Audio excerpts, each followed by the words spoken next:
ahera cyane ahera cyane Yesu yaneguriye moranwa amazi meza Yesu bidagama manuriyo n'imisi yose umutima w'Imana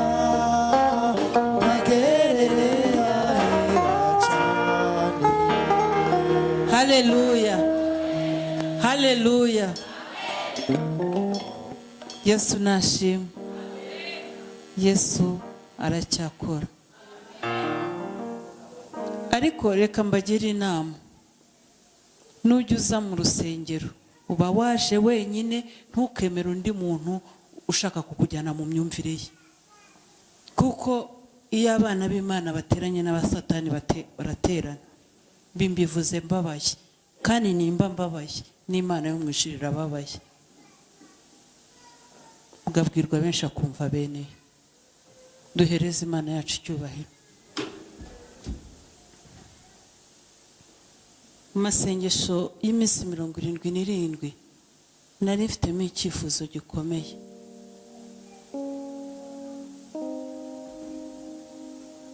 Shimye Imana ko mu byifuzo nari mfite nacyo gikemutse.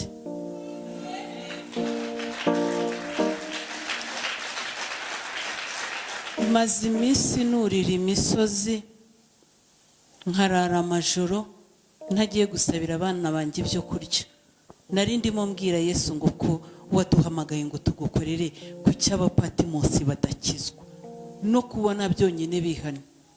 Naho uyu munsi nataha ntacyo bintwaye, kuko iyo umuntu atsizwe n'ijambo akihana mbibona mwishimira uruta yandi, biruta amazu n'amamodoka, biruta abagore beza n'abana beza. Imana y'amahoro nishimwe. Imana yacu iracyakora. Niba mwumvishije Imana ivugana natwe, yavuze ngo hari abantu baje ari babiri. Umwe yaje arwaye, ngo rero Imana iramukijije. Ma wabyumvishije Imana ibivuga? Wumvishije ari indi ivuga? Nanjye Imana ikimara kubivuga ntago nkuzi, n'ubwa mbere nakubonye winjiye mpagaze aha ngaha ndimo nkureba. Imana ikimara kubivuga numvishije ari wowe. Ntago narinze uburwayi umwana wawe afite, ariko Imana ikimara kuvuga mukozi w'Imana ahagaza, numvi umwuka wera ahise ambwira ngo ni wowe. Ntukangwe rero na biriya, ni ikimenyetso cyerekana ko Imana iri kumwe nawe. Ariko ababyeyi ntidukwiye gushima Imana kubyara abana bose bagakura bakamera neza, bakamera neza, ntugiremo umwana ufite ikibazo. Ababyeyi be nta n'umwe wakoze icyaha, ahubwo ngo ni ukugira ngo imirimo y'Imana yerekanirwe hehe? Yerekanirwe muri we. Imana y'amahoro iduhana umugisha. Muhaguruke dusezeraneho. Ejo saa 12:45 umukozi w'Imana tuzaba tuguhaye agatuti kugira ngo utangire ubwirize, ni warangiza uhanure usengera abantu ko Umwuka wera azagutegeka. Tuvuze saa 12:40 ingahe na 40 ingahe? Imana y'amahoro izabidushoboza. Mana turagiye ugendane na buri umwe wese. Mugisha wawe uhaba ukwiye. Namashije kubona ko hari n'abatawukwiye mu nzu yawe, ariko ndakwinginze ngo umugisha wawe nuhaba ukwiye, abawuhataniye abawuharaniye nuwubahe, kandi abagukereza bagakereza abakozi bawe ubereke ko uri Imana idakinishwa. Ndagushimye, uri Imana nziza. Gendana na buri umwe wese, ukwiye umugisha uwumuhe, ukwiye ibyiza ubimuhe. Njyambarisha Imana mu izina ry'Umwami wacu Yesu Kristo, amen. Mugendane n'amahoro y'Imana.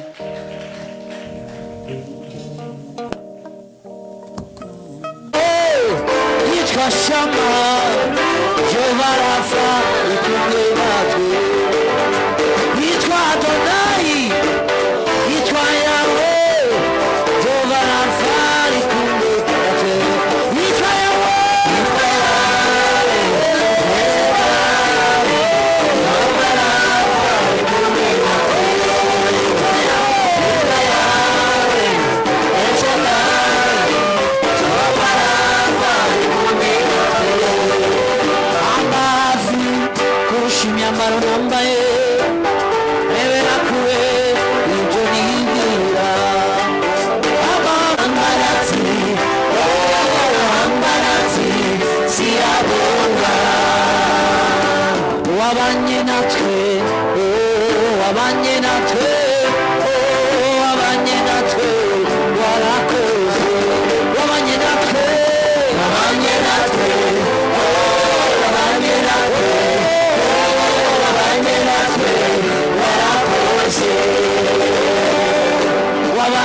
natwe, wabanye natwe, wabanye natwe, warakoze, wabanye natwe mwami, wabanye natwe, wabanye natwe, wabanye natwe, warakoze, wabanye natwe, wabanye natwe, wabanye natwe, wabanye natwe, warakoze, warakoze Yesu, warakoze mwami w'abami, warakoze Yesu, warakoze,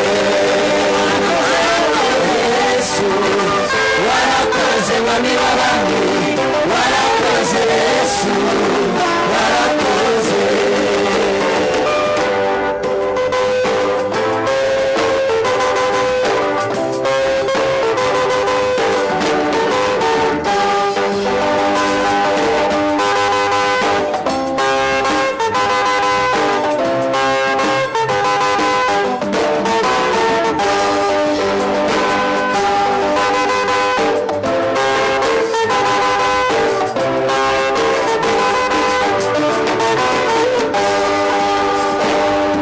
Wabanye natwe, wabanye natwe, wabanye natwe, warakoze,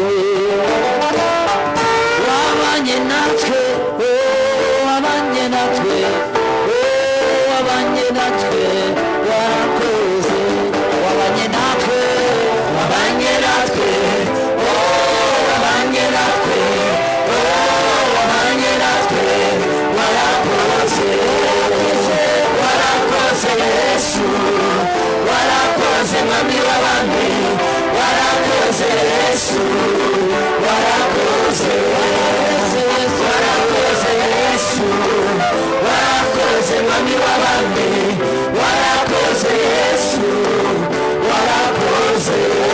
intege nkeya zacu esa buri umwe umwe wese, weze abacuranzi, weze buri umwe umwe wese, protokolu beze, badiyakonu beze, mana abashumba, twebwe twese utweze, weze abavugabutumwa, abayobozi b'imiryango beze, weze ababyeyi. Mana ababyeyi ho twebwe ijambo ryawe ritubwira neza ko turi inzabya zoroshye, kandi niko kuri, kuko ijambo ryawe rirambwira ngo abagore ni twebwe twabanjije kuyobywa. Bityo rero turakwinginze ngo tubabarire, imbabazi zawe zitubeho, urukundo rwawe rudutwikire, kuko uri umutunzi w'imbabazi. Kimara kutubabarira, nyemerera wumve gusenga kwacu k'uyu mugoroba. Uyu ni umunsi wa 54 tubaye imbere y'amaso yawe dusenga, tubaye imbere y'ubwiza bwawe dusenga. Ntabwo nzi igihe abandi bamaze imbere yawe, ariko icyo nzi cyo ni kimwe, ni uko umukozi wa mu gitondo saa 12 n'uwa saa 11 za nimugoroba, ijambo ryawe niko rimbwira, bose bahembwe kimwe. Mana nyemerera wumva gusenga kwa buri umwe wese, nyemerera wumva kwinginga kwa buri umwe wese, wumva gusenga buri umwe wese arimo agusaba. Abakeneye gutabarwa n'ubatabare, bakeneye kurengerwa n'ubarengere, bakeneye kugirirwa neza n'ubagirire neza, bakeneye kurwanirirwa intambara n'ubarwanirira intambara.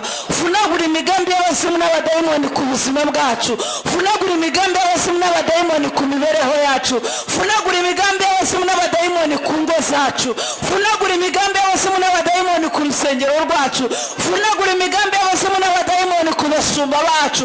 Ndashiririza imbaraga mbi, ndakubita hasi imbaraga z'umwijima, imbaraga za nyabingi ndazitwikisha gusenga, imbaraga z'ibitega ndazitwikisha gusenga, imbaraga z'iryoherane ndazikubitisha hasi umusaraba wa Yesu, ndazitwikisha gusenga. Ndahananura imbaraga zikorera mu kirere, ndazitwikisha amaraso ya Yesu Kristo. Ndakubita hasi imbaraga zikorera ku butaka, ndazitwikisha amaraso ya Yesu Kristo. Ndavunagura imbaraga zikorera mu bazima babi, ndazoherezaho umuriro w'amaraso ya Yesu, ndazoherezaho umuriro w'amaraso ya Yesu. Ndasenya ubutware bw'umwijima, ndakubita hasi imbaraga imbi izo arizo zose, myuka yo kwishushanya no kwiyoberanya nyitesheje agaciro, imbaraga z'ibitongerano ndazinetera, myuka y'abarangi ndayivunaguye, ndayishiririje. Ndohereza umuriro w'amaraso ya Yesu, ndohereza umuriro w'amaraso ya Yesu. Yesu waravuze ngo ibimenyetso bizagendana n'abizera, ngo bazarambika ibiganza ku barwayi bakire, ngo bazirukana abadayimoni mu izina ryawe.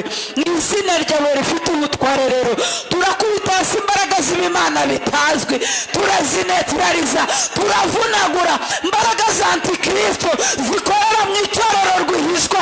Izo turazishenjaguza gusenga, izo turazivunaguza gusenga, izo turazitwikisha gusenga.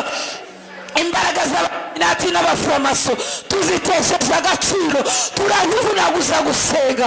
Ijambo ryawe ryarambwiye ngo dufite ubutware kuko turi muri wowe, kandi ijambo ryawe rirambwira ngo uko wari uri kera n'uyu munsi ni kukiri kandi ni kuzahora iteka ryose.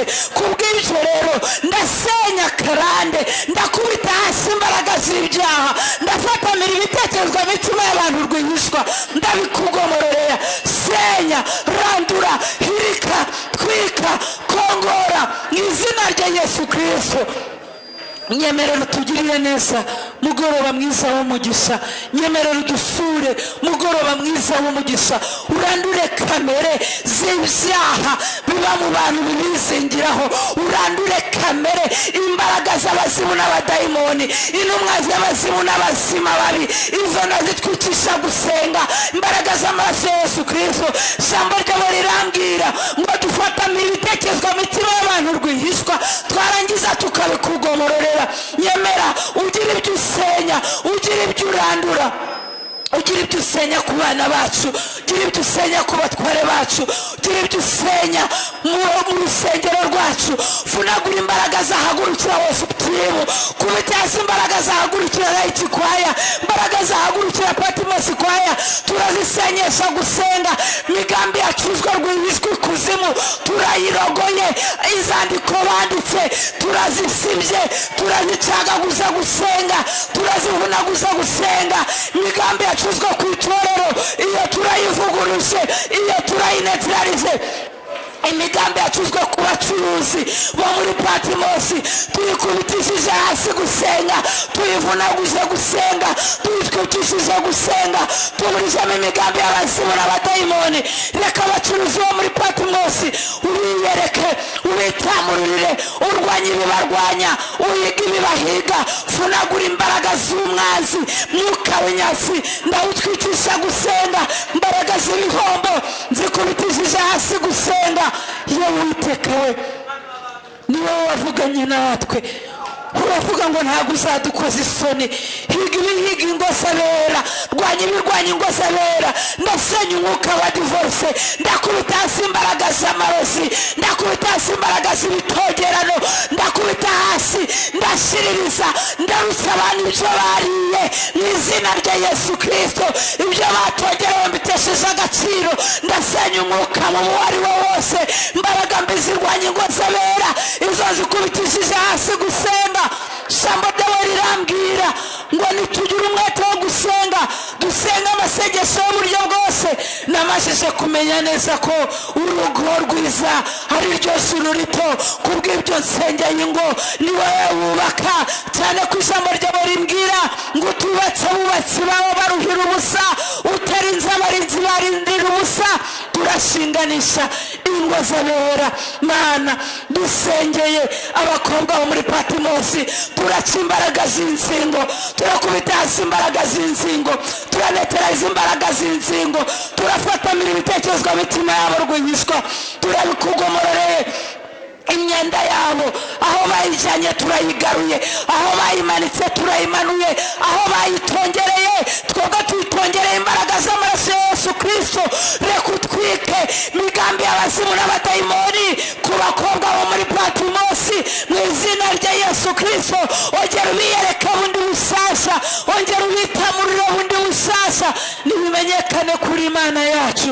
Girira neza abagabo, ijambo ryawe rirambwira mu Bafilipi ngo uzatumara ubukene bwacu bwose nk'uko ubutunzi bw'ubwiza bwabo buri. Mara ubukene abasore, nirukana umwuka w'ubukene, ndasenya umwuka w'ubukene, ndakubita hasi umwuka w'ubukene, ndananiza umwuka w'ubukene mu izina rya Yesu Kristo. Itamurure Yesu, turi imbere y'amaso yawe. Hari abakeneye inkwano n'uzibahe, hari abakeneye ibikoresho bya ngombwa bigenderwaho kugira ngo umuntu abashe kubaka urugo, ibyo ntubibahe. Nta muntu wakwiyangaza muri gahunda yo gushaka adafite intebe, adafite amatora, oya ntibyabaho, adafite igitanda. Itamurure Mana ku basore bacu, igaragariza abasore bacu. Mana, si wowe wandikishije iri jambo, mwuka wawe ukawuhumekera muri Pawulo, akandika akabwira Abafilipi ngo uzatumara ubukene bwacu bwose nk'uko ubutunzi bw'ubwiza bwawe buri. Mara abantu ubukene, ndirukana umwuka w'ubukene, ndasenya umwuka w'ubukene, ndananiza umwuka w'ubukene, ndavunagura umwuka w'ubukene, ndashiririza umwuka w'inyatsi, ndakubita hasi umwuka w'inyatsi, ndatwika umwuka w'inyatsi. Yesu, dusure bundi bushyashya. Nyemerera sengera abafite akazi gasanzwe, ndahamagara promosiyo, ndahamagara promosiyo y'umugisha kugira ngo yice aba bantu, kugira ngo aba bantu bagenderweho, kugira ngo aba bantu bajye ku murongo w'ibyigwa uko wabigenjeje Moridekayi aba ku irembo. N'abangaba n'ubaporomotinge, kuko uri Imana ijya yimura abami ikimika abandi, uri Imana ijya ikenyuruza abantu yarangiza igakenyeza abandi. Twigaragarize bundi bushyashya. Niwumva gusenga kwa buri umwe wese, Mana yacu, Mana yacu, tunganya ibidatunganye, hindura ibyanze guhinduka, byanze guhinduka mu ngo, byanze guhinduka mu murimo wawe, byanze guhinduka mu bugingo bw'abantu. Gira ibyo ukora. Ndasenya umwuka w'ubugumba. Utegeko kwa 2:28 haravuga ngo nitugira umwete wo kukumvira ngo muri twebwe nta ngumbi izabamo. Ndirukana umwuka w'ubugumba, ndasenya umwuka w'ubugumba, ndakubita hasi umwuka w'ubugumba.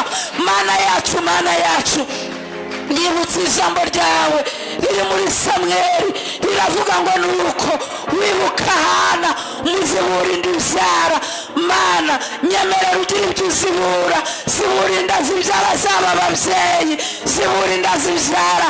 Nitaye ku gihe bamaze, nitaye ku mbaraga zawe nyinshi, nitaye ku bushobozi bwawe bwinshi. Mana yacu, nurema abana b'umugisha mu buryo bwihuse, bariya bose babakeneye nubitamururire.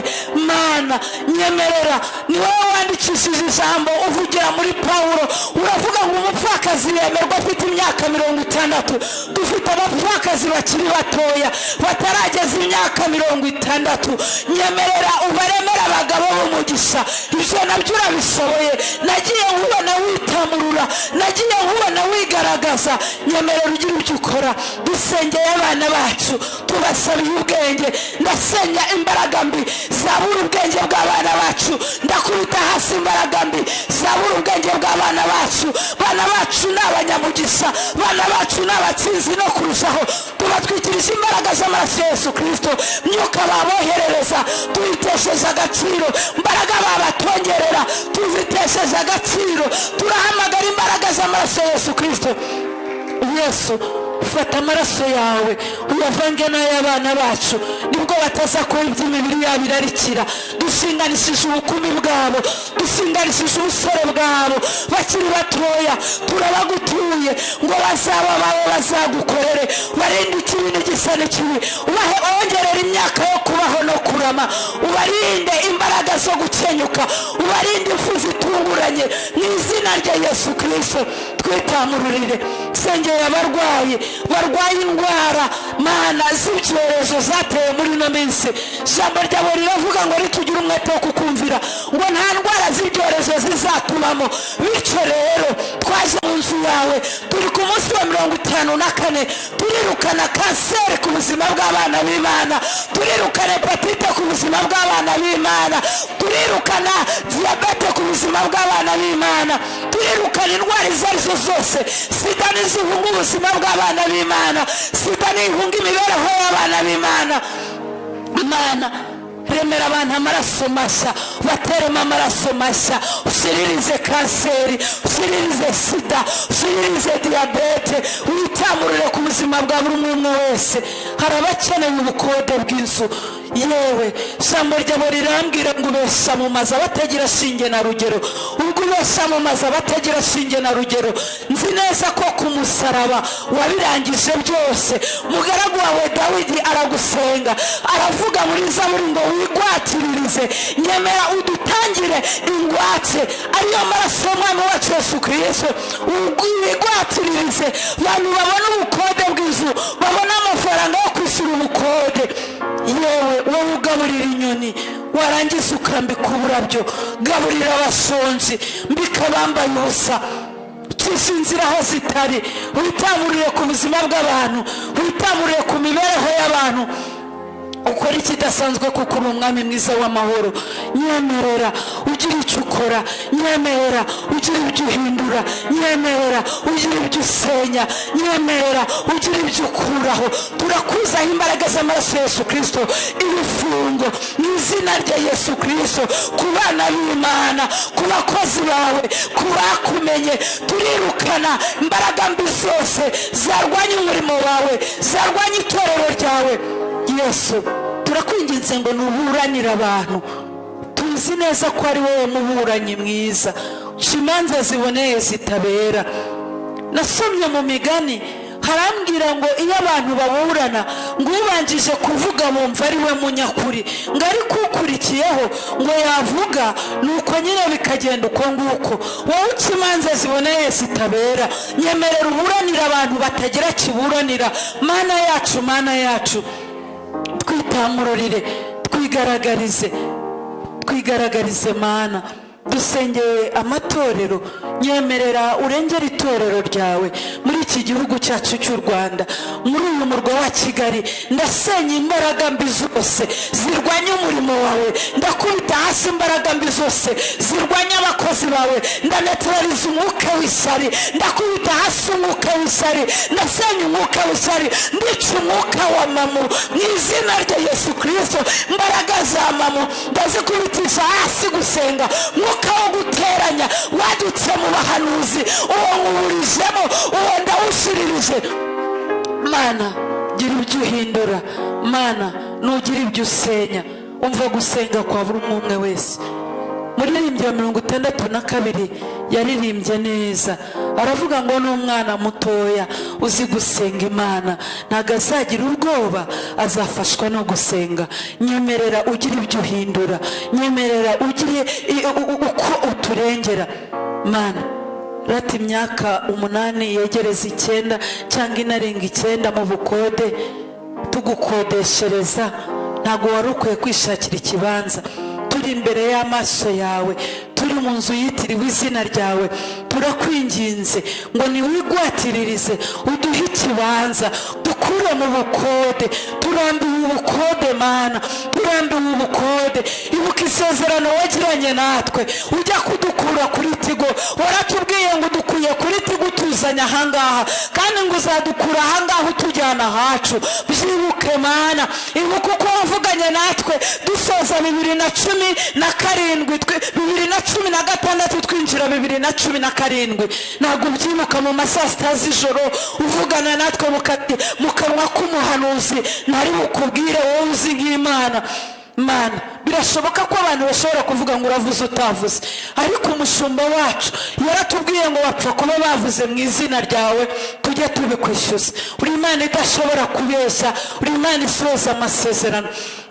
Miliyoni twishyura urusengero ntabwo twayifashijemo abakene bo muri uru rusengero.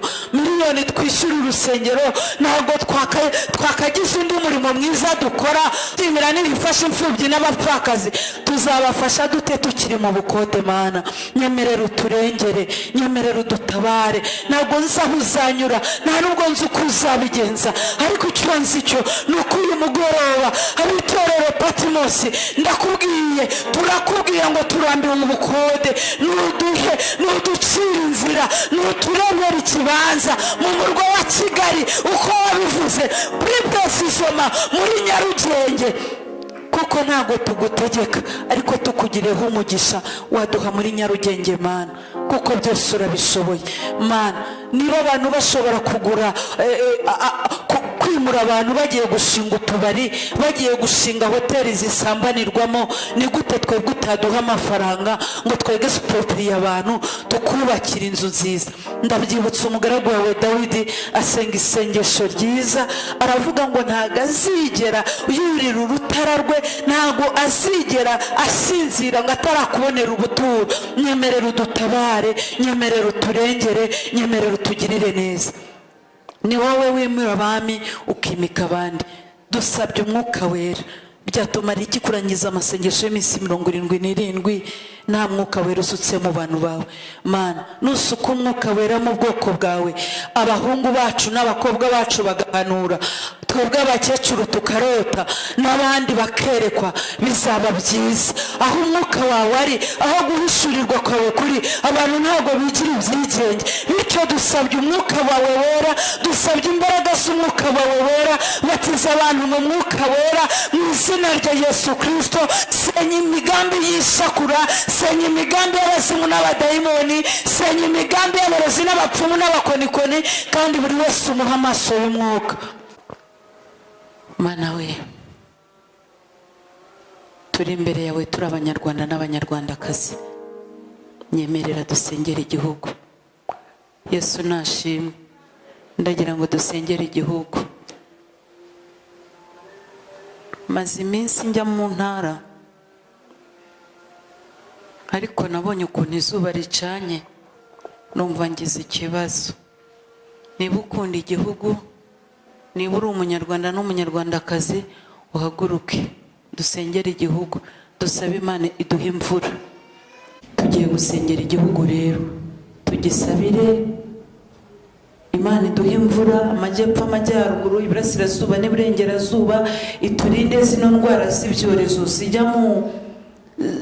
zijya mu myaka. Ngira umugisha wo gukunda gusoma. Nabonye ubushize ukuntu mu bigori hari hateyemo kiriya kintu, numva ngize ikibazo. Buriya ahari nuko wenda ngewe majije gusaza, niyo mpamvu mba ndeberera ibintu byinshi, ariko dukwiye gukunda igihugu, tukanasenga, tukagisengera. Nitumara gusaba imvura, turanasaba Imana yongere twongere amahoro arambye, iburizemo imigambi y'abazimu n'abadayimoni ku gihugu cyacu, migambi shitani n'abazima babi bafite ku gihugu iburizwemo mu izina rya Yesu.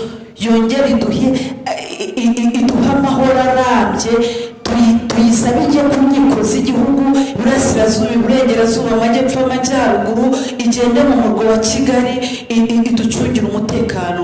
Cyane ko nubwo dufite abapolisi babishoboye n'abasirikare, ariko ijambo ry'Imana ryarambwiye ngo Uwiteka atari urinze, abarinzi babera amaso ubusa. Sibyo yemwe? Nibyo abakunda Imana tuyihereze icyubahiro. Turacyayifitiye icyizere kandi ko ibishoboye. Hari abantu basa naho bitabareba iyo tugiye gusengera igihugu, ariko numva niba utaranabyaye ariko warabyawe, dukwiye gusengera igihugu, tukakibera amaso mu masengesho, tukakingingira, tugashinganisha umuyobozi, tugashinganisha abayoborwa, twebwe twese tukaba mu gihugu kizira urusaku. Tugiye gusenga, ngaho zamura ijwi ryawe dusenge. Nzi neza ko ari Imana ijya yibuza umujinya n'uburakari, ikaburizamo imigambi y'inshakura n'abazima babi. Mana yacu, Mana yaduhaye igihugu cyiza cyitwa u Rwanda, ukagiduha ngo tukibemo, ukakituremera nk'abanyarwanda n'abanyarwandakazi. Duhagaze mu cyuho cy'igihugu, duhagaze mu cyuho cy'igihugu. Byatumarira iki gusenga amasengesho y'iminsi 77, tukizirikana ubwacu, tukibagirwa igihugu, kandi ibyo dusaba tuzabitugira mu gihugu cyacu. Nyemerera dusengera igihugu cyacu. Mana, biragaragara ko nubwo imvura yagwa igenda igwita rutaro hamwe n'ihagere, ariko twemerere tuzamura ibiganza byacu tubitunze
Mana nyemerera utugirire neza. Songera abanyarwanda nubaha urukundo, nubaha kunga ubumwe. Ndasenya ibibasenya, ndarwanya ibibarwanya, ndiciye mu izina rya Yesu Kristo. Imbaraga zose Mana niwamara kuduha imvura turirukana indwara z'ibyorezo mu mirima mu izina rya Yesu Kristo. Turirukana kabugu, turirukana umurima, turirukana ibisimba byakwangiza imyaka. Dusengera igihugu, twingingiye igihugu. Nyemerera ugirire neza buri umwe wese w'umunyagihugu. Dusengeye n'abanyamahanga bari mu gihugu. Nyemerera ubarindiremo, nyemerera ubagirire neza, nyemerera ubatabare, bimenyekane ko mu Rwanda tugufite nk'Imana. Dusengeye n'abanyarwanda bari mu bindi bihugu byo hanze. Turabingingiye, turabahendahendeye, nimubarinde ikibi n'igisa n'ikibi. Mana ndakwibuka umunsi umwe wasanze Aburahamu, uramubwira ngo ugiye kurimbura Isodomu n'Igomora. Arakubwira ngo nubasanga bakiranutse 50 ngo uraharimbura. Urangije uramubwira ngo ntabwo uri buharimbure. Natwe nyemerera duhagarare mu cyuho cy'igihugu, turimbure igihugu mu izina rya Yesu Kristo. Dusengera abavuga izina ryawe by'ukuri, niwashyigikire, niwagure, niwateze intambwe, bimenyekane kuri Mana yacu. Urakoze Papa mwiza, urakoze uri umwami mwiza. Ndasenya umwuka wo kwanga igihugu, ndakubita hasi umwuka wo kwanga igihugu, nica umwuka wo kwanga igihugu mu izina rya Yesu Kristo. Reka abanyarwanda bose buzure urukundo rwo gukunda igihugu, kuko rero Imana ibishoboye. Nyemerera nkwinginge ukora bidasanzwe mu gihugu cyacu. Utanga agakiza, usanga indaya, usanga abasambanyi, usanga abajura, usanga buri umwe wese utanga agakiza. Mana yacu we tugushimiye ko byumvishije. Tukiri imbere y'amaso yawe dusabira umukozi wawe, ngiye guhagarara tubwiriza, ntaba ari izina ryawe ari ryo. Mukoreshe kuruta indi minsi yose uko wamukoresheje. Natwe turashaka kumva icyo umwuka abwira amatorero. Kagatuti tugahindura imbaraga z'amaraso ya Yesu Kristo, tugatwikirisha amaraso ya Yesu Kristo, kugira ngo imbaraga zose mu izina rya Yesu Kristo, imbaraga z'ibitongeraho, imbaraga z'ibyoheraho, ibyo wamwoherereza ahagaze ku gatuti, kugira ngo ubwoko bwawe budafashwa n'ibikorwa n'amaraso ya Yesu Kristo. Mukoresha iby'ubutwari, natwe duteze amatwi, turashaka kumva icyo umwuka abwira amatorero. Urakoze uri Papa mwiza, tugukomeye mu mashyi kuko uri umwami. Mu izina rya Yesu, amen.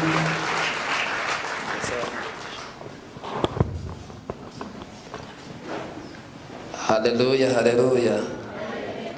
Duhereze Imana yacu icyubahiro, twese tuvuge ngo amen. Ndashimira Imana itugejeje iyi tariki. Ndashimira Imana yakurinze nanjye kandinda.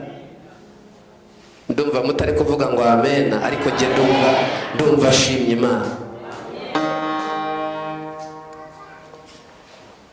Ari umunsi umwe naganiriye n'umukristo wacu,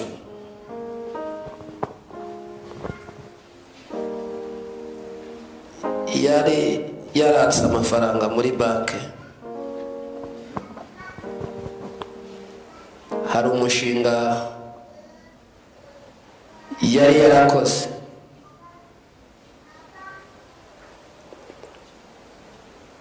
arambwira ati muri iyi minsi ndafite ikibazo cy'inyatsi.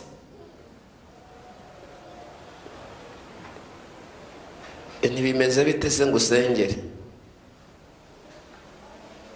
Kuko yatse amafaranga muri banki, aratumiza imbaho z'amoko yose, iza ribuyu, zigize gute, ariko ngo umushinga yari afite yari wo gukora amasanduku bashyinguramo abantu.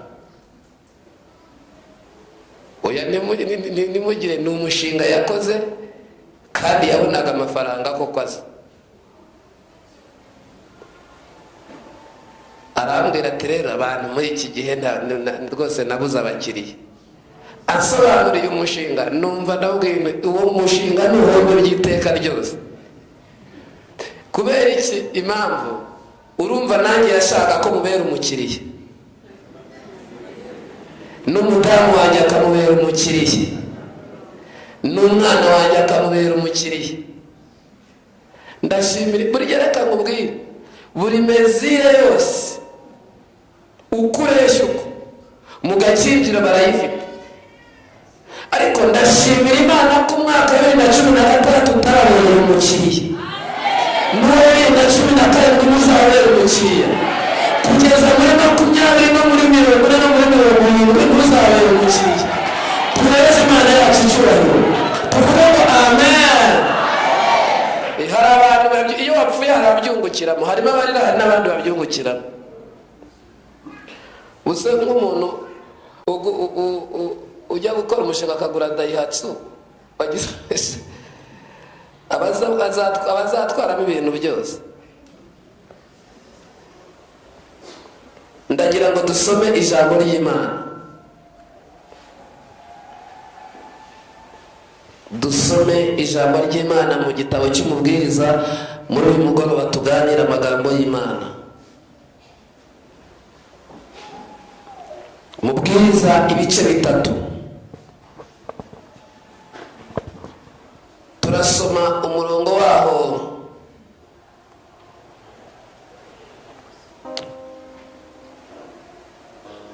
wa 7. Niwo ngendereye, hari utuntu nka 2 ngendereyemo.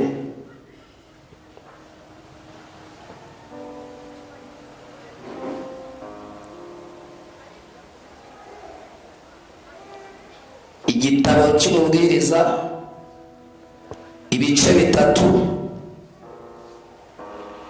umurongo wa 7 haranditse ngo igihe cyo gutabura n'igihe cyo kudoda. Urebye n'aka ngaka nashakaga, igihe cyo guceceka n'igihe cyo kuvuga, igihe cyo gukunda n'igihe cyo kwanga. Ariko ijambo ngendereye nyamukuru, igihe cyo gutabura n'igihe cyo kudoda.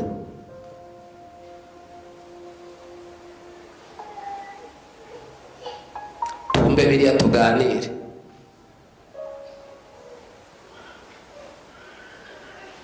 Ndagira ngo Imana yongere ikudode, igusifire mu izina rya Yesu. Impamvu utari wavuga ngo amena ni uko utari wasobanukirwa uburyo watondorotse wacitse.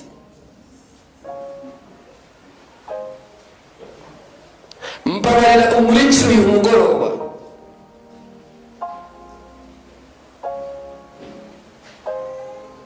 nubwo tugenda nk'abantu,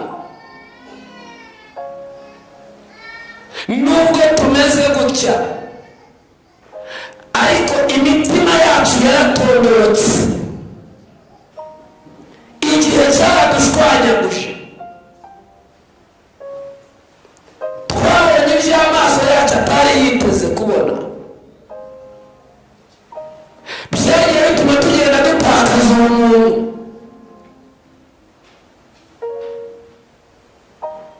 Nubwo mutubona tugenda,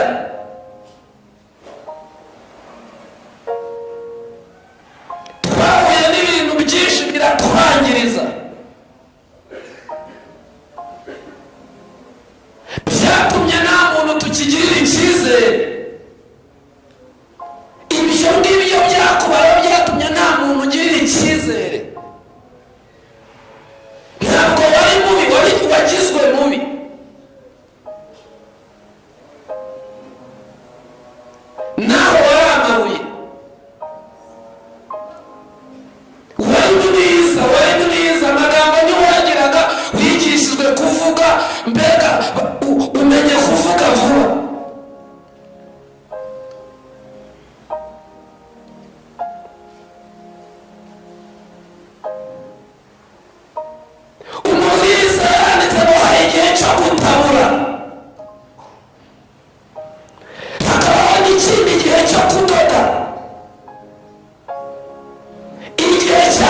ubumuntu bwuzuye.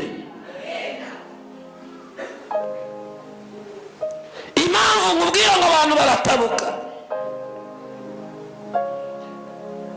si uko wari umeze kera. Abantu bikubona urira ngo bagire ngo ni ukurira gusa. Kurira ntabwo ari indwara warwaye y'amarira, hari ikikuriza. Nta ndwara y'amarira ufite, hari ikikuriza. Icyo kikuriza ni icyo wabonye cyangwa ni icyo wumvise, ni icyakubayeho kigutunguye utagiteganyaga, ugikorewe n'uwo wizeraga. Ibyo byashenye umutima wawe kugeza ku rwego umeze nk'amatongo.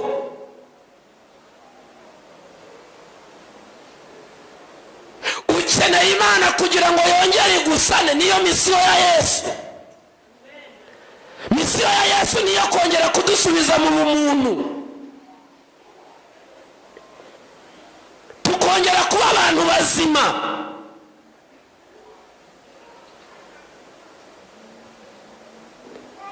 Kwangana si umuco.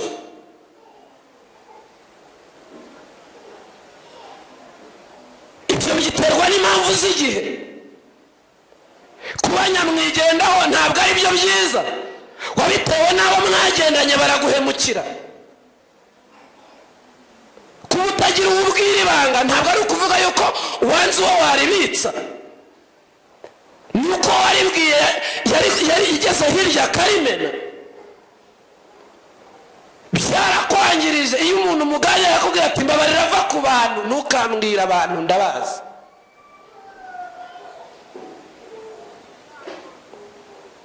Ariko Imana ishimwe. Amina rata. Kubera iki? Ibi nibyo ashaka kugira ngo mbasobanurire.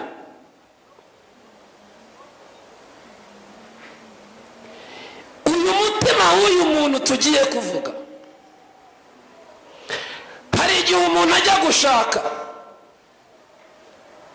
iwabo bakamubuza, inshuti zikamubuza, ariko kubera uwo bivuganiye yamugiriye icyizere akavuga ati naho mwabutaha cyangwa ntimubutahe, njyewe nzamushaka, naramukunze. Yagerayo wa muntu akamuhemukira, igitondo kimwe akazasanga aryamanye n'umukozi we, yaramwitaga sheri. Wa muntu umutima we uhita uhinduka uvaho ikintu cy'ikivungu kimeze gitya, ahita asenyuka agataka. Uwamubwiraga ngo no one like you amweretse ko noneho hari benshi banamurenze. Uyu mwana w'umukobwa ntakijya muri famiye, byaranze kubera ko yanganye na famiye kugira ngo akunde gukunde.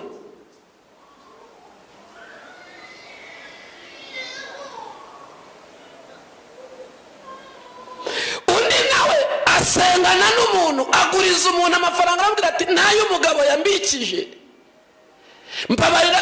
Undi aramubwira ati yantize, ndahita nyagarura, umugabo azajya kuyakubaza nayazanye. Wa muntu yamuhaye aragenda niyagaruka. Mbwira uyu mutima w'umuntu, arakubwira ati mbabarira, barokore ndabazi. Uko imyaka igenda ishira niko agenda avunguka, niko agenda ashira, agenda avunguka. Undi yazanye umukobwa wo kuba mu rugo amufashije, kuko yari yabuze aho kuba. Ajya ku kazi, agarutse asanga ni umugore wa kabiri wamusimbuye ku gitanda. Nibi nakuzaniye, niba unkoreye ni wowe umpemukiye. Kubera icyo abantu batakigira neza n'ibyo babona. Abantu barangiritse. Nanjye mu buzima hari icyashenye, ni igikomere njya mbana nacyo. Nabonye aho umuyobozi mugenzi wakugambanira mwarimu museka, musangira igaburo ryera, agaca ku ruhande akakugambanira. Nabonye uwo musengana mukarara nijoro mukageza mu gitondo yatanze randevu ngo bakugirire nabi. Nabonye aho umuntu ahagarara akakubeshyera, agahagarara ku maguru yombi asenga, akora imirimo y'Imana. Ibyo byarashenye, byanteye kutagira umuntu n'umwe nizera.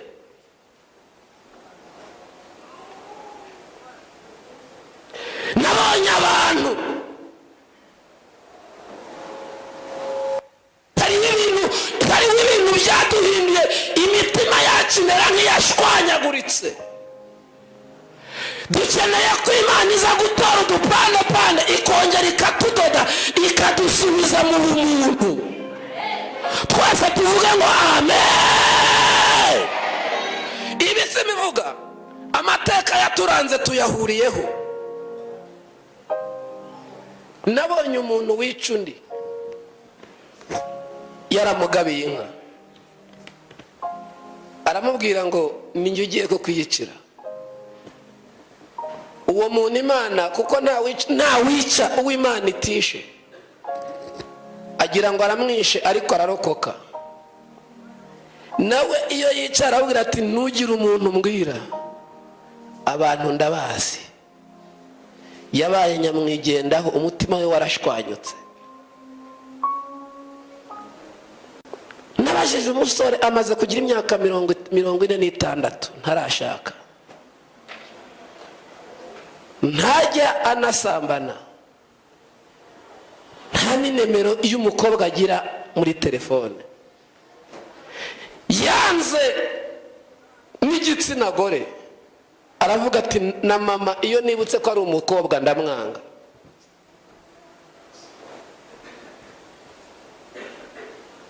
Ambwira ukuntu yakundanye n'umukobwa, akamufasha ibishoboka byose, akamurihira amashuri, akamutembereza mu gihugu ashaka. Aravuga ngo icyambabaje nagerageje gukiranuka, sinigeze nanamukora ku ibere. Ndamurambagiza,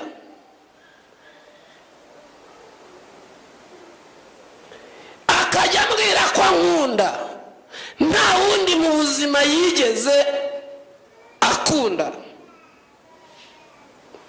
Inkuru zambabaje zikantera guhungabana, nkumva ndabizinutswe. Ubukwe bwegereje, namenye amakuru kandi yimvaho. Naje gusanga afite abana 2 atigeze ambwira. Si n'icyo gusa, ibyo nagize ngo ni amagambo. Umunsi twiteguraga kujya guca mu rukiko, yagiye gusezera inshuti ye. Ndabimenya, umuntu aramamagara, ndaza mbyibonera byimbona nkubone. Arakubwira ngo tuganire ariko ntumbwire umukobwa. Iyo umuganirije arakubwira ati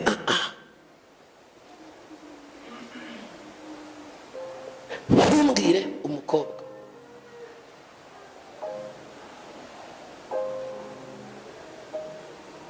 Agize 46.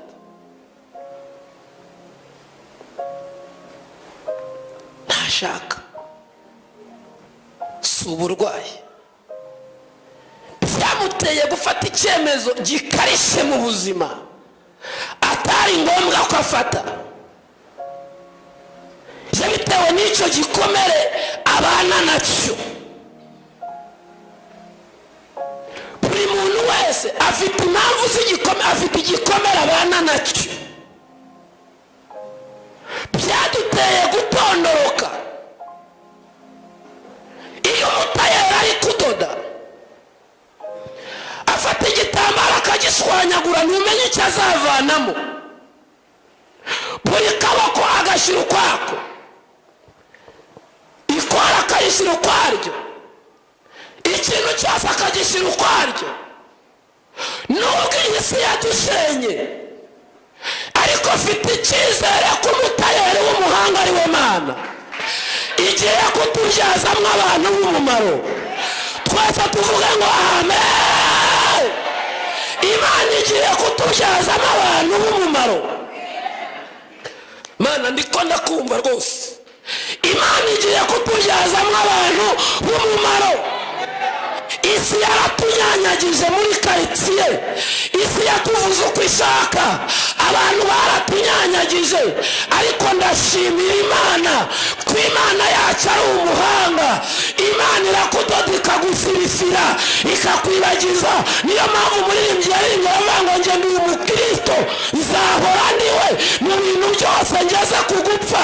Yaravuze ngo ndi umukristo, ngo icyo ni ikintu gihumuriza umutima wanjye, ngo kikanyibagiza ibyago byo erabo oteti bwawe, kikanyibagiza ibyago byose. Ndashimira Imana ko ubukristo ni umuti, ubukristo ni urukingo, ubukristo butera abantu guseka batasekaga. Ubukristo, iyo ufite ubukristo bwuzuye uba wakiriye umuti. Hereza Imana yanjye icyubahiro. Twese tuvuge ngo amen. Ubukristo ni ugutunga umuti. Ndagira ngo ngutangarize ko uyu mugoroba ko Imana igiye kongera kugusana, igiye kugusana, igiye kukubaka, igiye kugusakara, igiye kukubaka uburyo abantu batatekerezaga, igiye kukudoda. Ndafashijwe Mana yanjye. Twese tuvuge ngo amina. Iyo umutayeri ari kudoda asubira aho ipande yabipanga, nguko uko Imana igiye gukora. Igiye kuzana ahandi, igiye kugenda igutoragura aho wanyanyagiwe, genda igutoragura aho bagusize. Oya, wazinzwe n'abo wizeraga, ariko Imana igiye kugutoragura. Wagiriwe nabi n'abo utatekerezaga, ariko Imana igiye gutora twatuvungukira. Imana igiye kuguhindura mushya. Ndatangaza ubuhanuzi, Imana igiye kukurema ikintu kidasanzwe. Abantu barakwangirije, ariko Imana igiye kukubumbabumba, igiye kuguhindura umuntu, ugiye gusubirana ubumuntu bwawe. Akira ubuzima utari ufite, akira ubuzima bw'ejo hazaza. Akira, akira, akira, akira, akira. Iherezo ry'ubutayu ryarangiye, iherezo ry'agahinda ryarangiye. Tanga abantu uhaguruke utere haleluya. Twongera dutere haleluya cyane. Papa elestegre, Imana irimo gusana. Tesha ogirbe, ayubana nabwutizaniye, byaguteye igikomere.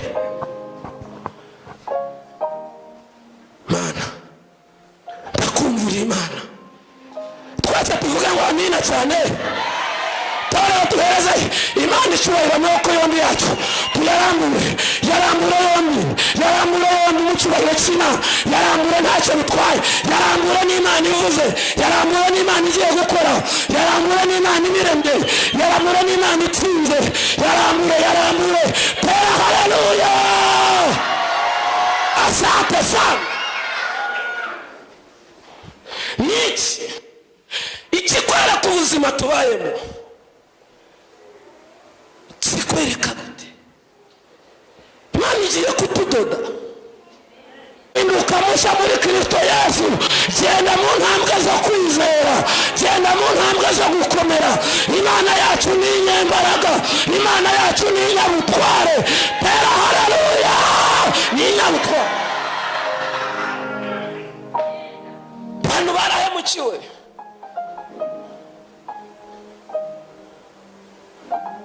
udashyizeho uwuguriza agahita ajya mu mahanga, ntuzongere mu iteraniro ndakumva twese tuvuga ngo amen. Niyo narekeraho ngasenga reka mvuga kandi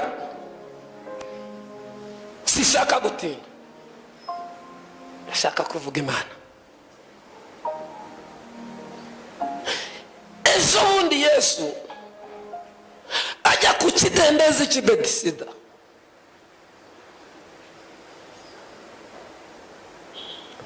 hari amabaraza atanu, yahasanze abarwayi batandukanye. Buri murwayi wese yari afite igihe amazaho, yari afite igihe ahamaze ahatinze. Wahageze ahasanga umuntu umwe amaze imyaka 38 arwaye. Yesu amukorera ikiganiro avugana nawe, yaraje umubajije, yaravuze ati ndabirambiwe, wincokoza, ibyanjye narabyakiriye, wicokoza, wimbaza ibintu byinshi. Abantu nkawe benshi bagiye bambaza, nta mpamvu. Uyu muntu agiye kumusubiza aramubwira ngo singira umuntu.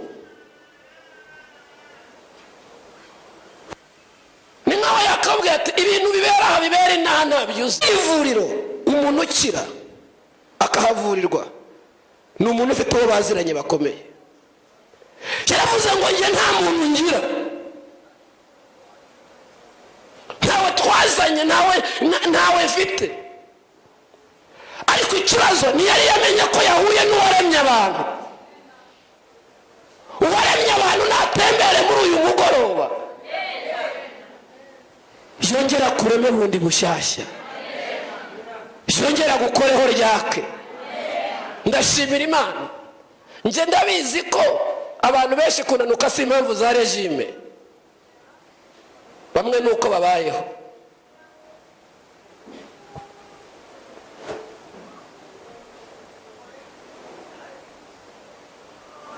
Abandi kubyibuha harabibonamo ishimwe cyane, kuko arakubwira ngo ni Imana imishiriye yarakoze. Iyo bikubiramo no kunanuka, Imana kuba Imana yarampaye akabiri ntacyo. Sinagira uko ndara, sinagira umusonga, sinagira iki ngo ngire no kunanuka napfa. Undi akavuga ati sinabuze ibyo ndya, n'izo siporo nge nazo nkora, ariko sishobora gutora kabiri mbana n'igikwasi. Ndahindukira kikanjomba, tinahindukira kikanjomba. Iyo agiye kukubwira ati naho nari amabuye, hashize imyaka myinshi mbana nacyo. Ndabizi ko hari abaseka bari mu muhanda, bagera ku marembo yabo bagahinduka seriye.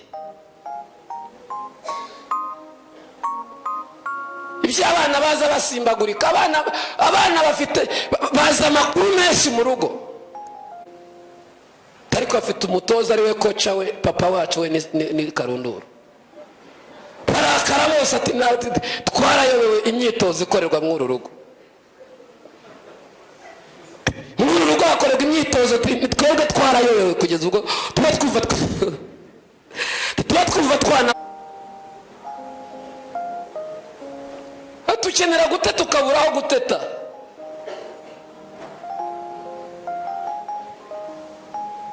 Ubwo buzima nibwo tubayeho. Niba ushobora kumva umwana atangiye gutekereza kwibera muri ghetto, bamwe simbarenganya, nubwo nzi ko harimo ababikora kubera impamvu z'imico yabo bashaka kwigereraho itari ngombwa, ariko hari n'abandi babikora bahunze. Bavuga ati ntabwo ngiye kujya ndaramangayikanye na mama, sijye washatse, nagumane n'uwo yashatse, bajye bahangayika ari babiri, mbere kujya mumbuza gusinzira. Imana yacu izi gusana.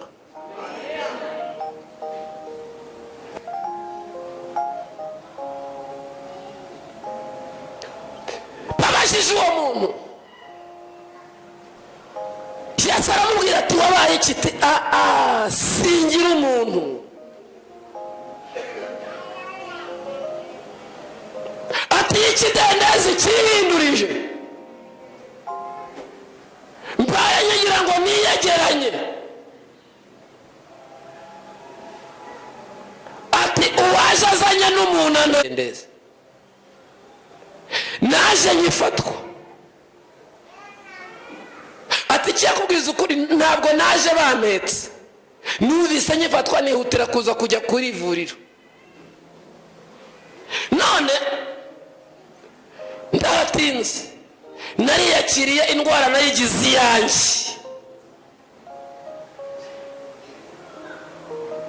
Yesu aramubwira ati urifuza iki?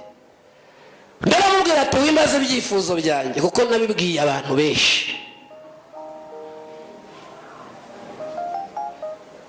Yesu amwitegereze abona ko uwo muntu afite ihungabana, yababaye mu buryo budasanzwe. Kandi uwo munsi wari umunsi w'isabato. Mu mategeko y'Abayuda ntibyari byemeye ko hari ibindi bihakorerwa. Hari ibintu bitagombaga gukorwa. Aramubwira ati umva rero, wahuye n'uwaremye abantu, none ahangaha ndategetse, nitaye ko amategeko atabyemera. Iyo Yesu yaje nta nzitizi ijya imbere ye. Iyo yaje arakiza atitaye ku mategeko, atitaye ku myaka, atitaye ko nta famiye, atitaye ko nta gishoro.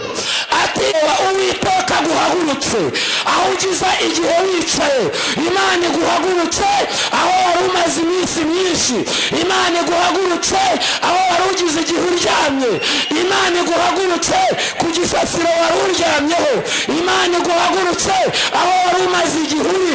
Twese tuvuga ngo amen. Kuyicyubahiro Imana yacu iguhagurutse kandi Imana ikubake kandi igusane. Nirangiza kugusana yongere mbega igukorere finisaje. Ndagira ngo Imana ikudode, yongere igusubizemo ubumuntu, wongere ugire ibyishimo byo mu mutima wumve. Abantu benshi bazi icyadusenye ariko ntibazi ikigiye kutwubaka. Twabuze keya z'abantu, ariko tugiye kubona keya y'Imana. Ndagira ngo Imana iguhate keya muri uyu mugoroba. Niwikirigita nawe useke, Imana iguhate keya. Abari kumva Imana twongere dutere haleluya. Iminsi warize irarangiye, iminsi wababaye irarangiye.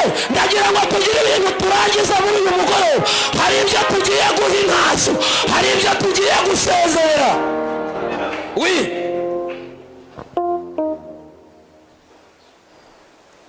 Ikintu kikuriho niba kitagusudiriyeho uyu mugoroba kirakuvaho. Ibikuriho na bitagusudiriyeho uyu mugoroba birakuvaho. Ndagira ngo nkubwire, ntabwo ibyo urimo ari ibyo warazwe, ntabwo iyo gakondo yawe, siyo gahunda y'Imana. Yesu yaravuze ngo hari ibintu byamuzanye bigera kuri 7. Yaravuze ngo ikintu kinzanye ni ugutangaza umwaka umwami Imana agiriyemo imbabazi. N'ikindi ni ukuremamo ibyishimo mu mutima ugize gute wihebye. Mu bintu Yesu byamuzanye ni ugutanga umunezero w'umutima, ni ugutanga ibyishimo kuva urishimye. Ubwo nibwo butumwa bwiza. Iyo niyo gospel. Ubwo nibwo butumwa tuvuga ngo amen. Kindi yaravuze ngo mu cyimba cy'ubwirabure ngenda kubaka n'amabuye ya safiro. Imana igiye kuduka, ariko nibyo hari igihe dusenyuka bareba, ariko itatwubaka mu ibanga, ikatwubaka, ikadusakara, ikadukorotira, ikavuga ati Imana, ikaturema mu bantu bashya, ikaturema ibishya, ikaduhindura bashya. Imana yacu ni Imana nyamana, Imana yacu si nyirakamana. Ubyizeye navuga ngo amen. Oya umva, reka nkubwire, oya reka uwo wegereye mukore mu kiganza ubwire ngo akira kudodwa n'Imana. Imana igusubiza umuntu bushya, bimubwira ibwira iburyo n'ibumoso, mufata mu kiganza ubwire ngo Imana yongeye kukudoda, Imana yongeye kugusana, Imana ikugize mushya, Imana irakuremye, Imana irakubatse, Imana iragusakaye, Imana Imana ikoze ibintu bidasanzwe, Imana ikuremye mu buryo budasanzwe, Imana irakwegereye. Ubyize watere haleluya. Ndagira ngo duhaguruke dusengane Imana, twiyinge Imana. Kubera iki? Imana yakoze igishya kuri Yobu ngo yibagirwe imibabaro yose. Yakoze igishya kuri Yobu, imibabaro yari afite yose arayibagirwa. Aratangara ati mbonye Imana. Aratangara ati ni Imana isumbusha. Ati mbonye Imana, Imana igahura ibyari byaragiye. Ayiwe, Imana igira ibintu ikugarurira. Oya akira agira ibintu ugarurirwa, akira agira ibintu ufata, akira agira ibintu wakira. Polase egopine egebra, rambura amaboko wakire. Wari warananiwe ariko akira imbaraga, wari waragowe ariko akira aririmba, wari uri mu butayu ariko akira ibyishimo, wari warapfuye ariko zuka, wari warihebye ariko akira. Tolae bo kele staiger bra, radosta sebini go saigo. Ndakumva kandi bw'Imana ni buze, kandi iby'Imana ishaka nibyo bigiye kuba. Ndumva umurongo w'Imana dutangiye tuwusatira, ndumva gukora kw'Imana kuremye ikintu kidasanzwe. Inzira z'abantu zarafunzwe ariko iz'Imana zirakingutse. Birinde gutambikamo akarenge kabo, kuko Imana ije iraza ntiri buceceke, ije gukora ntiri busubireyo, ije gukora, ije kurema, ije gukora irarema, irarema akazi, irarema ubuzima, irarema ugiye kwakira keya wari warabuze.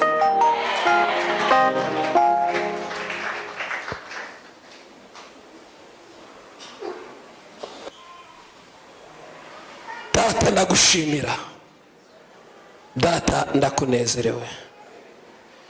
Uyu mugoroba twumvise ijambo ryawe, kandi imbabazi zawe n'umurava wawe turawegereye. Isi yatugiriye nabi, abayituye ntibatworoheye. Twabonye byinshi mu buzima bwacu. Imyaka yacu y'ubukure yaranzwe n'umubabaro mwinshi, ariko ndagushimiye kugiye kongera kutudoda, ukadusirifira, ukaduhindura bashya.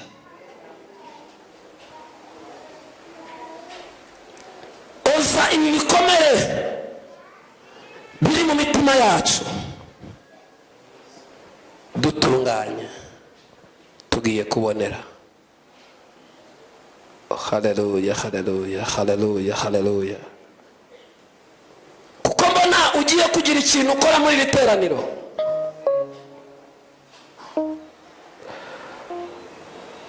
Bantu benshi babana n'ibikomere byo mu buryo butandukanye, ariko turaje ngo dusane.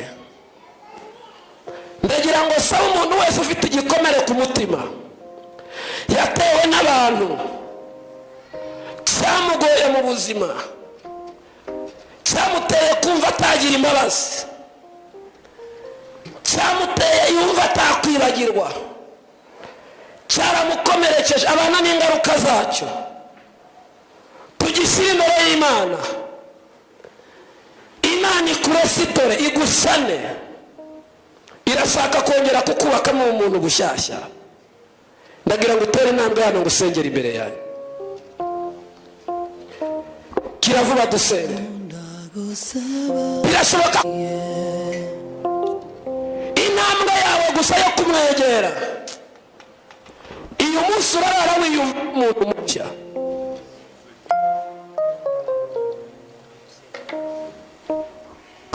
Umubabaro wawe aragira ngo awuhindure ibyishimo. Birashoboka aho uba.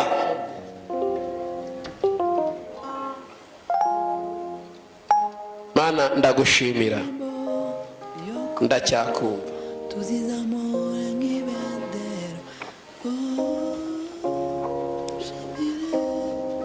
Data turakumva. Marayika arashaka gusana imitima yacu. Marayika arashaka kuduhindura bashya. Iyo ugenda urarira, iyo uryamye urota nabi, igikomere ufite ku mutima ntushobora kukibagirwa. Byaranze, warasenze biranga, warinahoneze ariko biranga, byarakugoye, byakubereye umuzigo, ariko Imana yakize gukora, Imana yakize kurema. Kuba waragambaniwe n'umuntu utatekerezaga, ibyo byose Yesu aje hano kugira ngo akugirire neza. Turambura ibiganza byacu tubiduze hejuru dusenge. Gusenga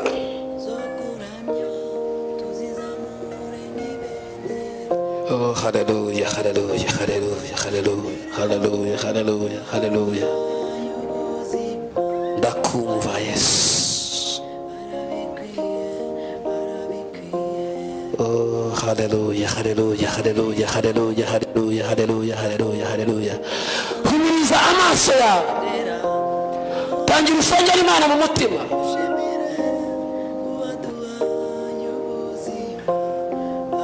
Imbaraga z'Imana ziri kugendagenda. Ubuzima bwacu tubusatiriza Imana, ubuzima bwacu turabusunitse tubuhaye Imana. Pepe elebo ofa Christ da amperestia anegotere. Ndagira ngo amarira awuturira aba ariyo ya nyuma, ndagira ngo aba ya nyuma.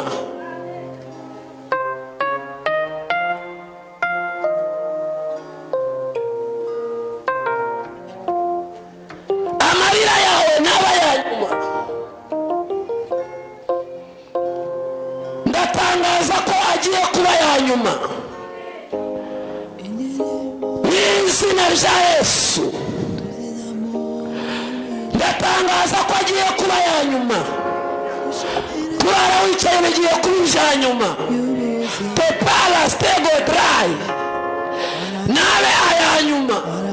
Ola shekere bonetesta azede contrai. Data nyingawo Imana epe elesti godrai etalestis inigo frai. Imana irambwiye ngo ni Imana ireba hafi ndetse na kure. Otara sharabo honestis egrere. Hari ubutayu uri kunyuramo none. Inerebostis egidrai. Irimo iravuga ngo hari ikigeragezo kimaze imyaka myinshi. Wasenze ngo kimuke ariko biranga. Ariko Uwiteka aravuze ngo kuri uyu mugoroba icyo kintu cyagukomerekeje umutima niyo uryamye urakibuka, niyo ugenda urakibuka. Ariko Uwiteka aratangaje ngo uhereye none ahangaha aguhinduye mushya, kandi aragete elebo osha ekidirape paledish edra. Jwirange ngo watunguwe n'agahinda utari witeze, byaguteye igikomere gisa n'ikidakira, byashyize umutima wawe mu kaga. Ariko ijwi riramwe ngo kuko ari Imana ireba, none ahangaha ikuremeye ikintu gishya, igiye kukwibagiza umubabaro, ugiye kubona ibirori wawe. Imana igiye kurema ishimwe. Otarashara bokite stidre grave dore uratunguwe ampo one edra. Tega amatwi wumve. Imana ije gukora ntiyitaye ku nzira wagenzemo.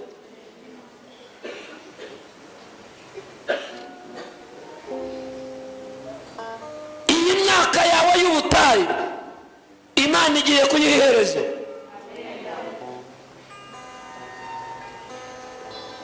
Genda hamya no kubyibushye ni ukubera Imana.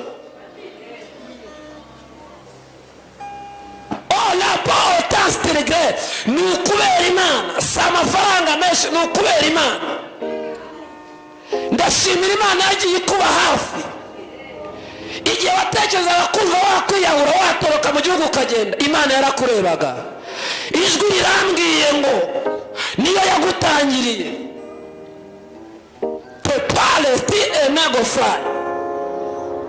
Irambwiye ngo niyo yagutangiriye irakugarura. Uba warapfuye niwe ugihari, ariko Imana imbwiye ijambo rikomeye. Irambwiye ngo humura.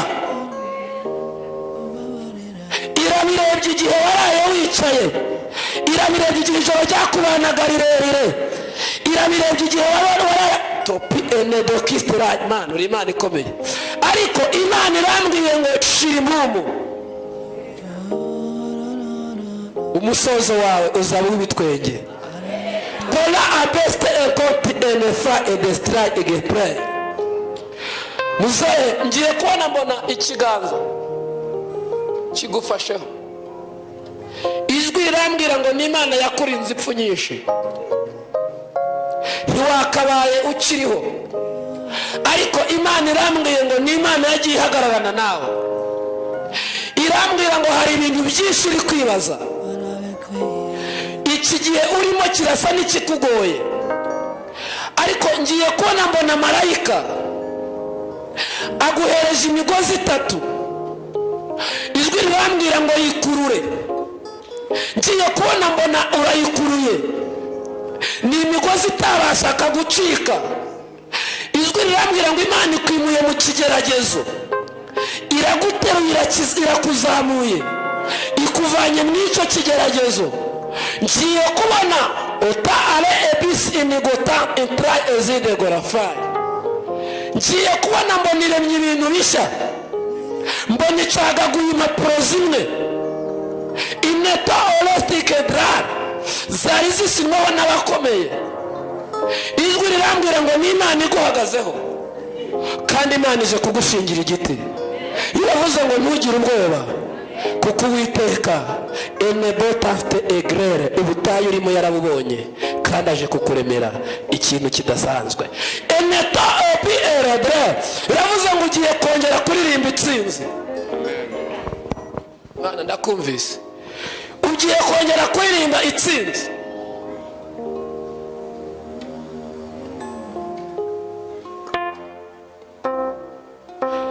Imana data wa twese ndayisabye ngo gutere inkunga muri iki gihe nuko umuntu yimenya.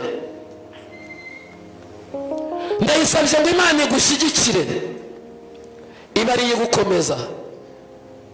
Kandi to oke ebrere. Ijwi rirambye ngo Imana ikurinze amenyo y'abasetsi, ikurinze gusungerwa.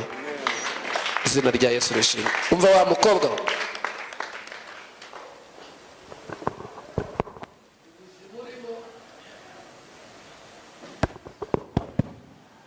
n'uyu munsi ntibukoroheye.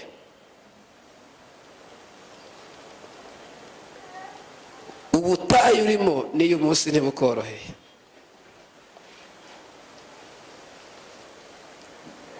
Ariko Imana ihindura amateka. Ndayisabye ngo ikurengere. Aho nawe wisanze se wayijyanye. Ntabwo ari ko wari uteye, wabitewe n'ubuzima. Ariko ijwi rirambwiye ngo ni Imana ireba, iguhundiriye imibereho.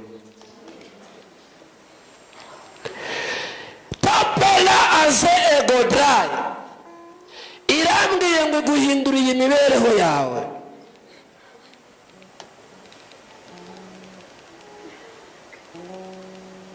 To ompiste grere, wageze igihe uhinduka ikiganiro cy'abaturanyi. Abandi bakwita ikirara, abandi bakwita ibyo bashaka, ariko umva marayika uko avuganye nawe. Aravuze ngo iki ni cyo gihe. Ndakumva ma, iki ni cyo gihe. Uburyo waje ni uburyo bugoye, waje umeze nk'uhunga, ariko Imana ikuremeye ishimwe ritunguye abantu. Mwamere Imana icyubahiro mwana. Imana ikuremeye ishimwe.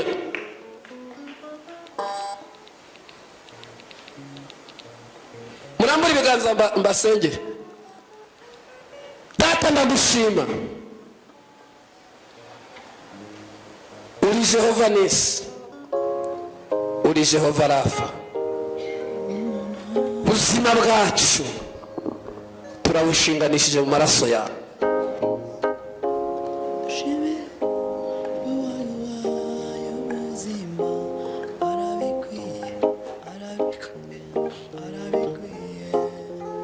Mana ndasenze, Mana umenya imitima.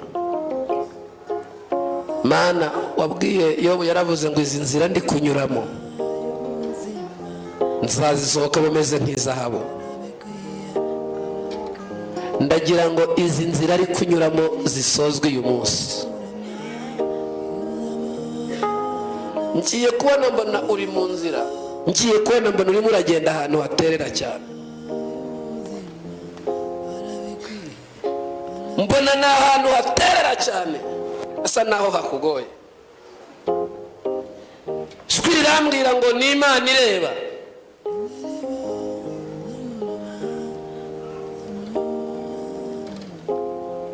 Ngiye kubona mbona aho hantu ubaye nk'uharambiwe, ariko uragomeza urahanyanyaza,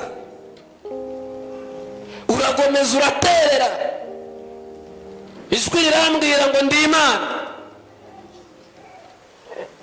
Imana igiye kongera kuguha imbaraga. Wari ugeze aho unaniwe, ariko Imana igiye kongera kuguha imbaraga. Kandi gusenga kwawe Imana irakumvise muri uyu mugoroba.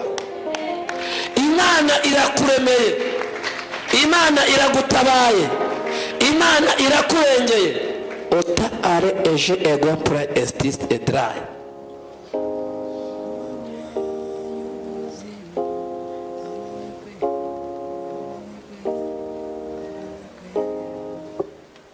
Ndabona Imana iri kukubohora.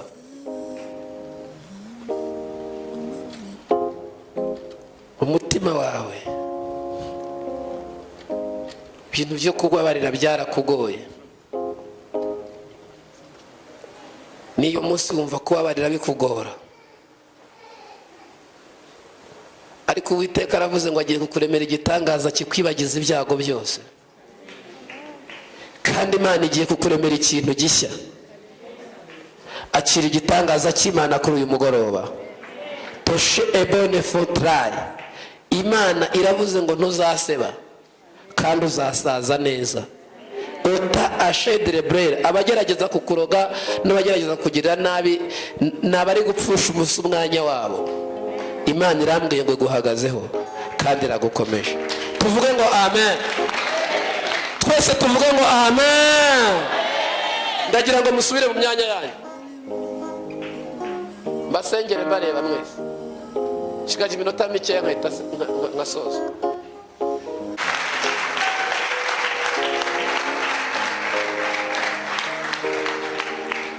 Abantu bumva Imana iri hano dutere haleluya.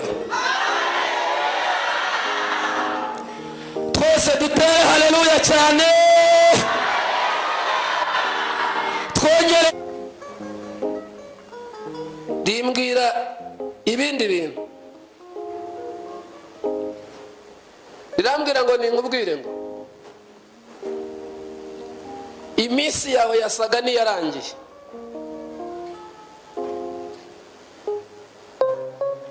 wasaga n'uwari uri mu minsi y'inyongezo,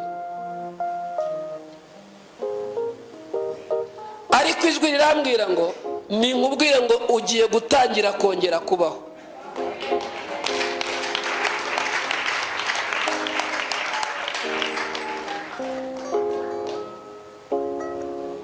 Ariko Imana ni umuhanga.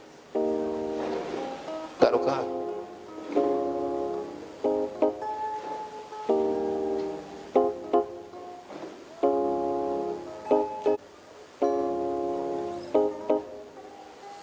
Ngiye kubona mbona imbere yawe hacanwa umuriro. Uwo muriro ntiwakaga neza, ukaka ariko ntiwake neza. Ngiye kubona mbona umuntu azengurutse icyo kintu gisa n'umuriro, aravuga ngo ndamuziritse uko uru rumuri rucumba, n'ubuzima bwe buzagomeze kubaho bumeze nk'ubutariho. Ijwi rirambwira ngo kuko wagize umugisha wo kuza muri iri teraniro, Imana irakubohoye. Dutunge ibiganza hano kuko Imana ibohoye. Imana irakubohoye mu izina rya Yesu. Imana irakurengeye mu izina rya Yesu. Twese tuvuge ngo amen. Genda wicare.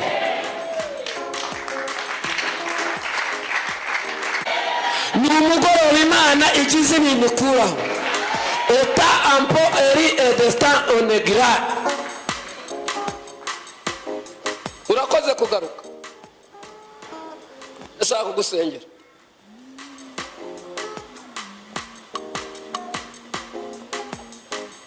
Mu minsi 16 ntabwo wari kuburiho.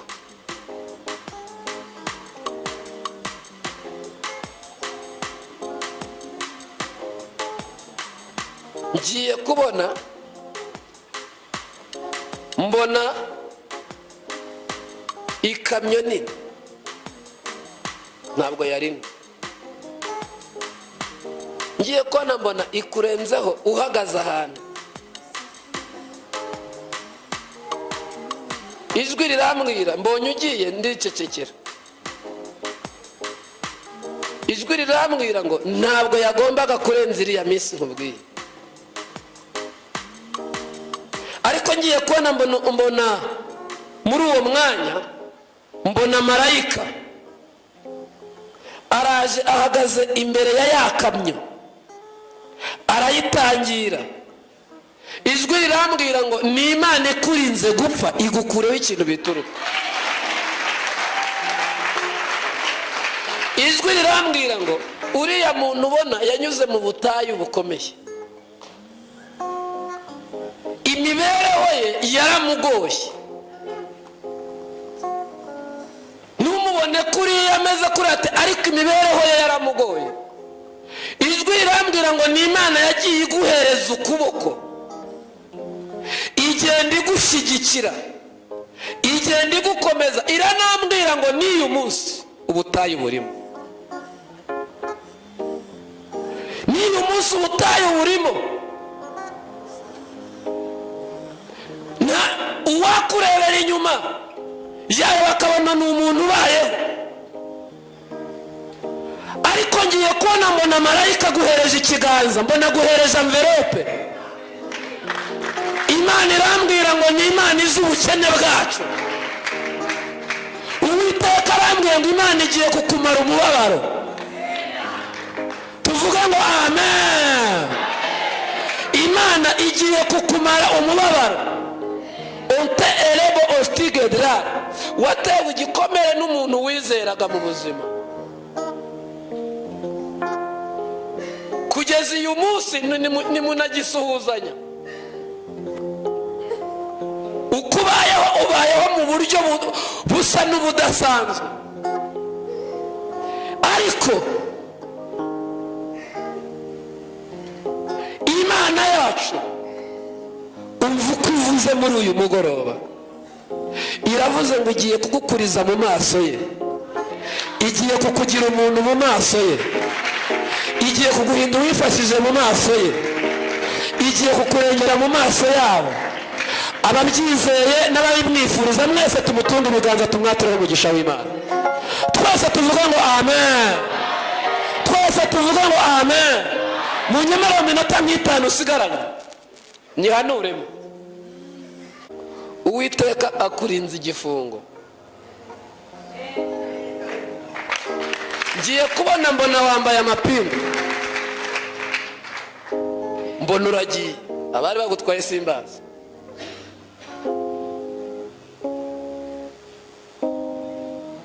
Ariko Uwiteka agukuyeho igifungo. Mbonye wari uri mu bandi basore, mbona uraza urobanuwemo.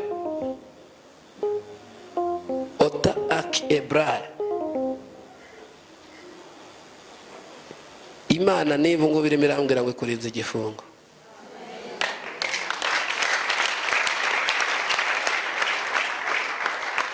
Tuvuge ngo amen. Imana yacu ni Imana igira imbaraga. Haguruka.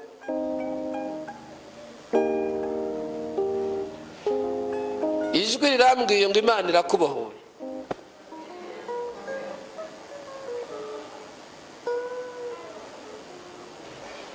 Ijwi rirambwiye ngo Imana irakubohoye. Ikindi Imana irakugaburiye.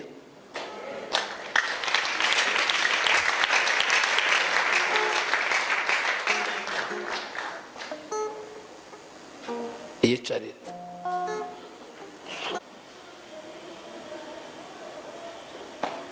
Ariko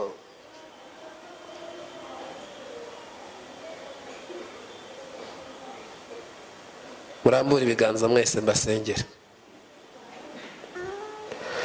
Imbere y'Imana ishobora byose, ndasenze kuri uyu mugoroba, kuko Imana ifite imbaraga.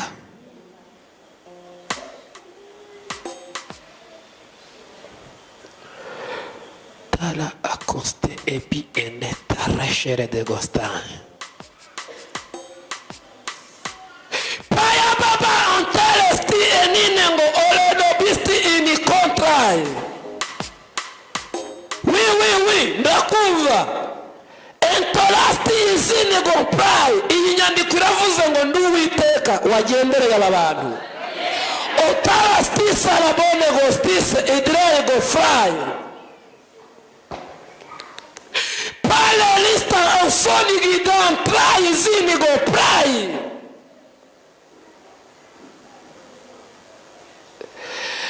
Inetala bostine Imana iravuze ngo ikijije indwara mu iteraniro. Ondekita rastise minego bra. Imana iravuze ngo yongeye kubeshaho onedo opi insanko dry.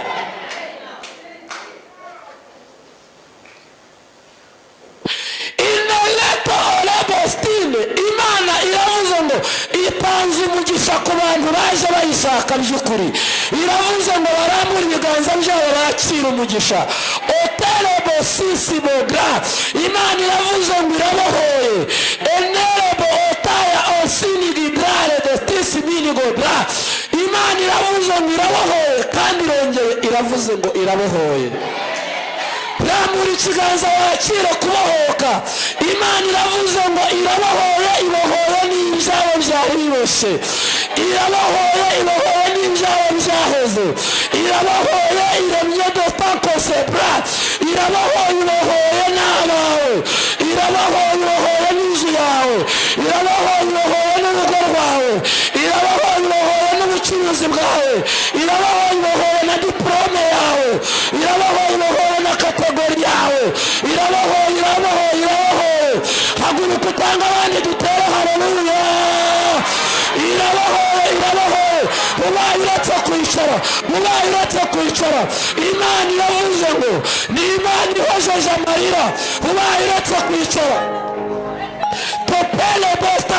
n'ibindi zo kurira bihawe iherezo. Otare bostifo, niwongere kurira n'abahindukira guhanagure, niwongere kurira ubutayu buragiye. Hari ibyo dutanze duhaye itangazo. Haleluya, twongere tuvuga ngo amen. Oh, haleluya, haleluya, haleluya, haleluya. Bwiza bwawe mwami Yesu, turagushimye Yesu, turakunezerewe Yesu. Ushimwe ubwoko bwawe, bwakira umugisha kuri uyu mugoroba, bakira imbaraga n'amavuta, bakira ubutware. Ndasengeye ubuzima bwabo, ndasengera amaguru yabo, ndasengera akazi kabo, ndasengera mu nda habo. Ndasenze mu izina rya Yesu. Urakoze ko ukiri hano, urakoze yuko ugikora, mu izina rya Yesu. Amen, amen. Ndagira ngo dutange ituro nk'uko dutuye tubikora. Nanjye mbakore mu kiganza mbahesha umugisha. Umuntu ufite ituro wese natambuke, mwatureho umugisha mu izina rya Yesu, kuko Imana irashoboye. Sana ituro ryawe dushimira Imana. Imana iguhe umugisha, kandi Imana iguhe umugisha. Imana iguhe umugisha nawe. Imana iguhe umugisha. Imana iguhe umugisha. Imana iguhe umugisha. Imana iguhe umugisha. Imana iguhe umugisha. Imana iguhe umugisha. Imana iguhe umugisha. Imana iguhe umugisha. Imana iguhe umugisha.